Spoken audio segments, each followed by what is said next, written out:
What is going on, everybody? Welcome back to the channel. Today we're going to be taking a look at the brand new Ultimate Edition Fan Takeover Seth Rollins figure. This is from Clash at the Castle 2022.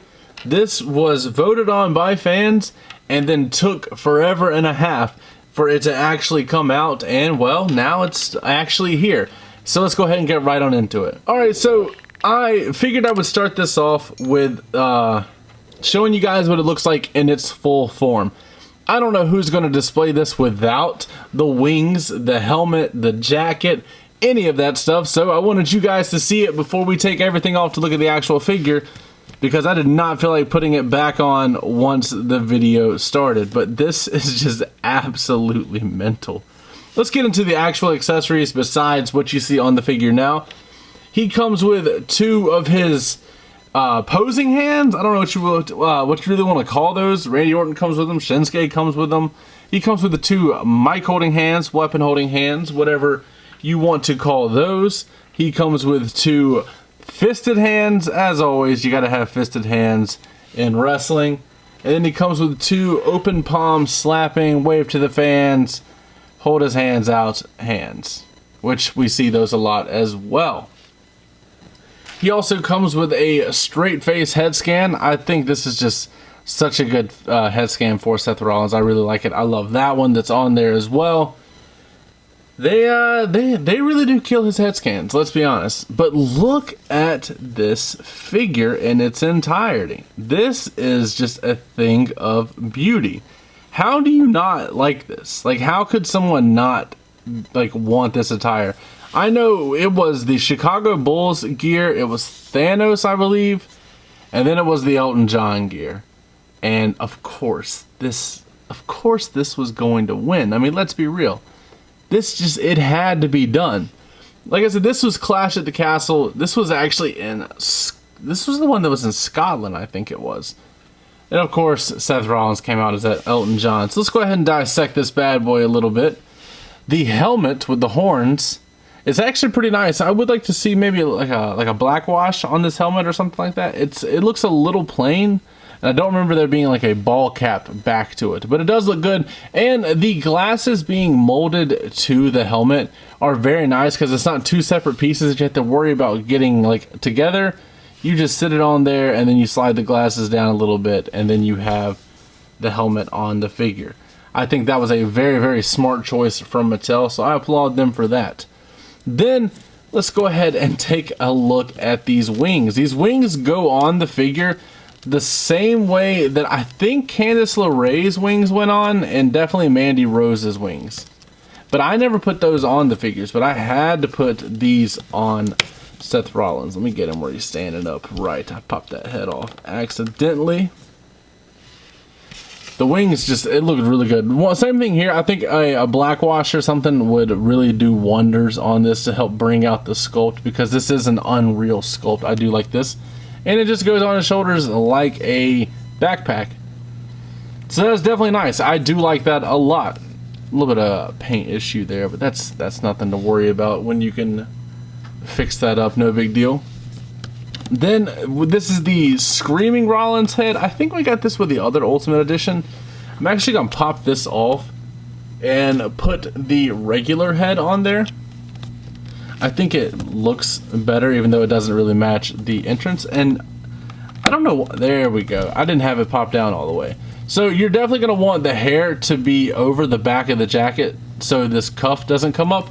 But as you see on the jacket itself, it does have these extra little like jewels or bedazzled pieces inside the flames, and that is how the attire actually looked. I've seen somebody on Instagram go and paint that in on the legs, because it's a very vibrant gear, but I do believe that the legs look a little flat. I think once you add the missing detail there, that it really does jazz it up quite nice. Because like, let me close this up and I will show you guys exactly what I'm talking about. Like, imagine if the tights had the same, it's not a big detail, but the same detail as the front of the jacket or the sleeves of the jacket with the added jewels in there. I think that would really do wonders for the figure itself, but it's already a near perfect figure. I do like it. This torso is of course the same torso that we saw with the original Seth Rollins Ultimate, which we all like that one with the black pants and had all the different color lines on it. But this one does not include chest hair, which is definitely an odd option because Rollins has chest hair like crazy nowadays. So I don't understand the thought process behind that, quite frankly. I really don't. It is also missing his back tattoo, which we've seen on all of his figures lately. Like even the basics have had his back tattoo. I mean, like, let's just pull out this battle pack figure with Braun. He has the back tattoo. And now, you know what, now that I pulled this out, I want to see, even though his hair didn't have much blonde in it at the time of Clash at the Castle, I want to see how the blonde looks with the yellow on the gear. And you know what? We might be cooking here. We might be cooking. I like that a lot. I think that looks really good. Kind of ties it together a little more. I guess this will get a little washed out against the jacket, but since I pulled that figure out, I definitely had to at least give it a look and compare. But yeah, we're able to get the back tattoo on a basic from a battle pack, and we're not able to get it from an Ultimate Edition. So that's definitely weird. I understand them not putting the chest hair on Rollins. They didn't do that with the basic. But if you go back and pull out the last few Seth Rollins Elites, you will see that the chest hair is included. I didn't get like the most recent Seth Rollins Elite, but you see it there. And it was on his last Ultimate, which I used for a custom, so I can't show you that one. But other than that, it's a detail I guess you can overlook. I feel like I need to go back and look at the actual gear. I feel like the belt here is a little tamed down because of the accessories and the paint apps. So I want to go through and see if like that belt can be dressed up a little bit more. Like you see studs and everything, and the SR just looks like it's just plain like Arial font. But you see the studs on the belt. I want to go see how that looks and maybe dress that up. As far as the figure itself, this is the exact same figure that you got in the regular Ultimate Edition, obviously besides the paint apps, and it's different from the knees down. It does have the drop down hips, which you guys know that I'm not a fan of, but it does serve its purpose when it comes to getting more articulation, because I'm sure somebody's going to hit a boot like that. So you do get that. I do like the part choices though.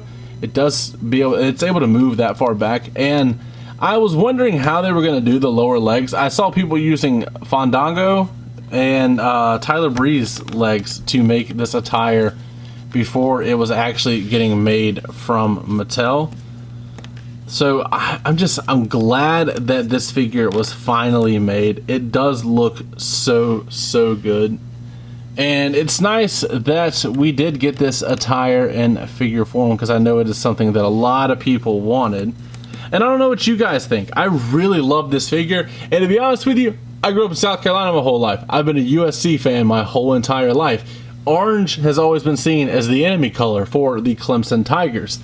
I'm loving this. I purposely go out of my way to not buy orange things because I've just always hated the color. I love this, and it's hard to deny a good figure when it's a good figure. Now, I see people do torso swaps. You can do that if you want to make this figure perfect, but other than that, like, honestly, it's hard to complain. Like, this is just an all-around solid figure. The accessories are great. You have 3 unique pieces with the wings, the headpiece, and I don't recall seeing this exact style like jacket cut before. So it's so good, and they really didn't hold anything back. All we need now is just a 1/12 scale piano to have him around so he could recreate something Elton John. But that is going to be it for today's video. As always, don't forget to like, comment, subscribe, and last but not least, take it easy.